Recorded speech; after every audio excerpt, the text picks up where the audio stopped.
Hello friends, तो दिल्ली सल्तनत में आज जो लास्ट टॉपिक है ना लोधी वंश का, वो करते हैं कवर। ठीक है, तो दिल्ली सल्तनत हमारा कवर हो जाएगा। तो यहाँ से देखते हैं लोधी वंश के बारे में। ठीक है, जो लोधी वंश है ना, उसकी जो है ना टाइम ऑफ पीरियड है वो कब है, 1451 से लेकर 1526 तक माना जाता है। ठीक है, इसका संस्थापक कौन है, वो है बहलोल लोधी। ठीक है, हमने देखा था, इससे पहले हमने पढ़ा था सैयद वंश के बारे में। ठीक है, तो सैयद वंश का जो वजीर हमीद खां है ना, उसने क्या था, 1451 में दिल्ली का राज सिंहासन बहलोल लोधी को सौंप दिया था। ठीक है, तो यही पहले इसी राजगद्दी पर कौन बैठा था, आलम शाह, उसको है ना हटा दिया था। किसने, वजीर हामिद ने हटा दिया था। और किसको बिठा दिया था, बहलोल लोधी को। इसी बहलोल लोधी ने क्या किया था, लोधी वंश की क्या करती थी, नींव रख दी थी। ठीक है, तो इस वंश में हम किस किस के बारे में पहले पढ़ेंगे ना, वो देख लेते हैं हम। तो पहले पढ़ेंगे हम बहलोल लोधी के बारे में, फिर पढ़ेंगे सिकंदर लोधी आता है इसके बाद, फिर आता है इसके बाद इब्राहिम लोधी। ठीक है, तो इसके बारे में ना सिर्फ 3 ही है, ज़्यादा नहीं है। अब देखते हैं आगे। तो बहलोल लोधी, इसने ना कब से कब तक शासन किया, 1451 से लेकर 89 तक इसने शासन किया था। लोधी वंश की स्थापना के साथ ही दिल्ली में प्रथम अफगान राज्य की शुरुआत होती है। तो पूछ ले, दिल्ली सल्तनत में ऐसा कौन सा वंश था जिसके बाद है ना अफगान राज्य की स्थापना हुई थी, वो था लोधी वंश। ठीक है, अब तक मुस्लिम आ रहे थे सारे, जो था ना मुस्लिम वंश आ रहा था सारा का सारा, लेकिन ये पहला अफगान राज्य था। ठीक है, अफगान वंश था।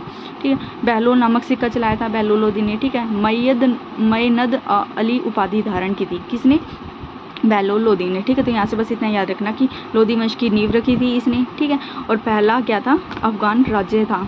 पहला अफगान राज्य की शुरुआत किसने की थी, बहलोल लोधी ने की थी। ठीक है, और बहलोल लोधी ने अपने नाम से ही क्या किया था, बहलोल सिक्का चलाया था। ठीक है, और कौन सी उपाधि ली थी, मयनद आली उपाधि धारण की थी। ठीक है, फिर आता है उसके बाद आता है सिकंदर लोधी। इसने कब से कब तक शासन किया, इसने 1489 से लेकर 1517 तक इसने शासन किया था। सुल्तान सिकंदर लोधी के लाभ में सुल्तान बना था ये। ठीक है, कौन से लोधी, जो था ना बहलोल लोधी, उसी के लाभ में क्या बन गया था, सुल्तान बन गया था। ठीक है, उसी के साथ रहता था, उसका सहयोग प्रदान करता था। इसी वजह से जो बहलोल लोधी के बाद है ना सिंहासन किसने संभाल लिया था, फिर सिकंदर लोधी ने संभाल लिया था। ठीक है, लोधी वंश का सबसे महत्वपूर्ण शासक था कौन, सिकंदर लोधी। 1504 ईस्वी में आगरा शहर की स्थापना की थी सिकंदर लोधी ने, मोस्ट इंपॉर्टेंट है। ठीक है, 1506 में आगरा को राजधानी बनाया इसने। ठीक है, तो पूछे सिकंदर जो लोधी है ना, उसकी राजधानी है ना कौन सी थी, आगरा। उसने अपनी जो राजधानी है ना आगरा को कब बनाया, तो 1506 में बनाया था। ठीक है, लेकिन आगरा शहर की स्थापना कब की थी, 1504 में। ठीक है, इसने ना, ये वाला मोस्ट इंपॉर्टेंट है कि इसने ना गजे सिकंदरी का चलन शुरू किया था। ठीक है, और भूमि के माप के लिए ना सिकंदरी गज के इस्तेमाल करने की शुरुआत की। ठीक है, जिसको क्या कहा जाता था, गजे सिकंदरी। ठीक है, तो भूमि के माप के लिए इसने क्या स्टार्ट किया था, गजे सिकंदरी, अपने ही नाम से इसने लॉन्च कर दिया था। ठीक है, गुलरुखी नाम या उपनाम से कविताएं लिखता था। मतलब कि सिकंदर लोधी जो था ना, वो ना कविताएं लिखता था, लेकिन है ना अपने नाम से ना, मतलब कि जो कविताएं लिखने के बाद अपना नाम नहीं लिखता था। ये किस नाम, कौन सा नाम लिखता था, गुलरुखी। ठीक है, यानी कविताओं या उनकी ना उनकी रचना करने के बाद सिकंदर लोधी है ना उस पर कभी भी अपना नाम नहीं लिखता था। ठीक है, हमेशा ना गुलरुखी के नाम से क्या करता था, कविताएं लिखता था। इसके शासनकाल में फरहंगे सिकंदरी यानी आयुर्वेद ग्रंथ तथा तज़्ज़त ए सिकंदरी यानी ज्ञान विद्या से संबंधित नामक पुस्तक की रचना हुई थी। ठीक है, तो फरहंगे सिकंदरी और तज़्ज़त ए सिकंदरी दोनों सिकंदरी है, तो पता चल जाएगा सिकंदर लोधी के टाइम पीरियड में ये दोनों पुस्तक की रचना हुई थी। ठीक है, तो यहाँ से सिकंदर लोधी के बारे में बस इतना ही है, बस इतना याद रख लेना यहाँ से। इसने ना आगरा शहर की स्थापना कब की थी, 1504 में। 1506 में इसने उसको अपनी राजधानी बना लिया था, आगरा को। ठीक है, और इसने भूमि के माप के लिए गजे सिकंदरी का क्या किया था, चलन किया था। ठीक है, ये अपनी कविताएं किस नाम से लिखता था, गुलरुखी नाम से। ठीक है, इसके टाइम पीरियड में ना 2 ही बुक की रचनाएं हुई थी इसके समय में, एक थी फरहंगे सिकंदरी और एक दूसरी थी तज़्ज़त सिकंदरी। ठीक है, फिर आता है इसके बाद आता है इब्राहिम लोधी। इब्राहिम लोधी का जो शासन है 1517 से लेकर 1526 तक माना जाता है। ठीक है, इसके जो पिता कौन थे, सिकंदर लोधी का ना जो बेटा कौन था, इब्राहिम लोधी था। ठीक है, पिता सिकंदर की मृत्यु के बाद दिल्ली की गद्दी पर बैठता है कौन, इब्राहिम लोधी। ठीक है, दिल्ली सल्तनत का अंतिम सुल्तान था ये।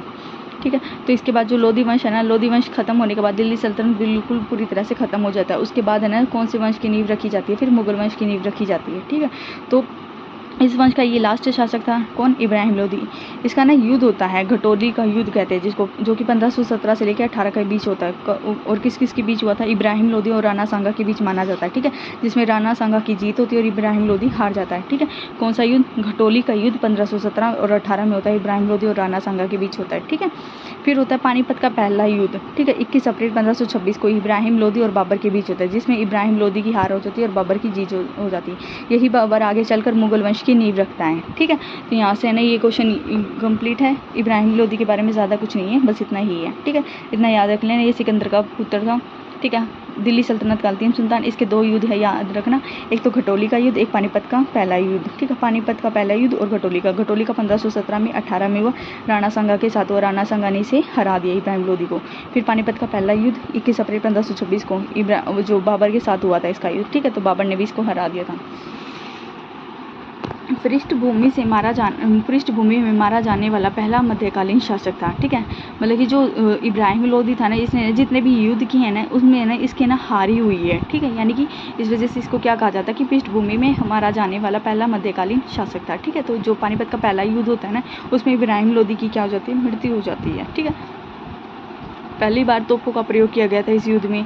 ठीक है, कौन से, पानीपत के युद्ध में। तो किसके द्वारा, बाबर के द्वारा यूज़ किए गए थे पहली बार तोपों का युद्ध। इस वजह से क्या था, इब्राहिम जो लोदी की सेना थी ना वो फीकी पड़ गई थी, यानी कमज़ोर पड़ गई थी, जिसकी वजह से इब्राहिम लोदी हार गया था।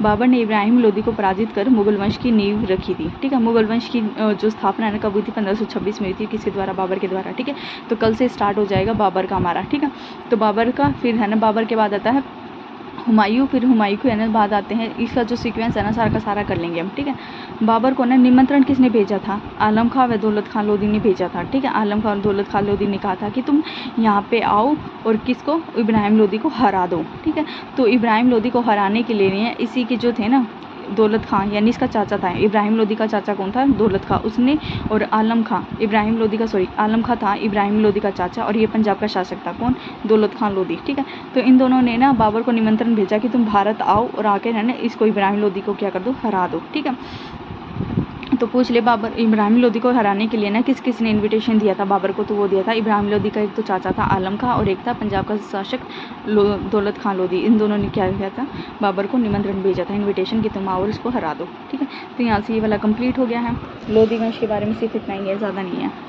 ये हो गया लोदी वंश के बारे में कंप्लीट। पहले हमने पढ़ा भैलो लोदी के बारे में। इससे सिर्फ 3 ही चीज़ याद रखनी है कि है ना दिल्ली में है ना पहले प्रथम अफगान वंश कौन सा था, लोदी वंश ही था। ठीक है, भैलो नामक सिक्का चलाया था भैलो लोदी ने। ठीक, और इसने कौन सी उपाधि धारण की थी, मैयद ए आली की। ठीक है, फिर आता है सिकंदर लोदी आता है।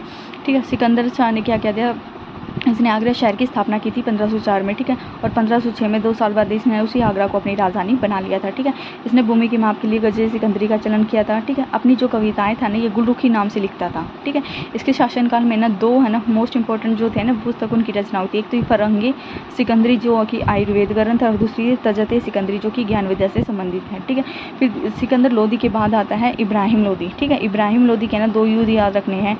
जो पहला तो 1 मिनट पहले तो ये देख लेते, पहले कौन था, ये सिकंदर लोदी का क्या था, बेटा था ये। ठीक है, और दिल्ली सल्तनत का अंतिम सुल्तान भी था। ठीक है, इसके 2 युद्ध घटोली का 1517 से लेकर 18 के बीच हुआ था। किसके बीच हुआ था, राणा सांगा और इब्राहिम लोदी के बीच हुआ था। राणा सांगा ने इसको हरा दिया था। ठीक है, पानीपत का पहला युद्ध 21 अप्रैल 1526 को इब्राहिम लोदी और बाबर के बीच में हुआ था। तो बाबर इसको हरा देता है और मुगल वंश की क्या रखता है, नींव रखता है। ठीक है, पृष्ठभूमि, फिर हमने देखा कि पृष्ठभूमि में मारा जाने वाला पहला क्या था, मध्यकालीन शासक था। इस पहली बार में ही क्या था, तोपों का प्रयोग किया गया था इस युद्ध में। किसके द्वारा, बाबर के द्वारा। ठीक है, बाबर ने इब्राहिम लोदी को पराजित कर मुगल वंश की नींव रखी थी। इस बाबर को इनविटेशन किसने दिया था, इब्राहिम लोदी का जो चाचा था ना आलम खां लोदी, उसने, और दौलत खां लोदी वो कौन था, पंजाब का शासक था। उन दोनों ने क्या किया था, बाबर को निमंत्रण भेजा था कि तुम आके इब्राहिम लोदी को हरा दो। ठीक है, फिर बाद में क्या करता है बाबर, 1526 में मुगल वंश की नींव रख देता है। ठीक है, फिर कल अब हम करेंगे, हम मुगल वंश स्टार्ट कर देंगे। ठीक है, तो यहाँ से आज हमारा लोदी वंश भी कंप्लीट हो गया है।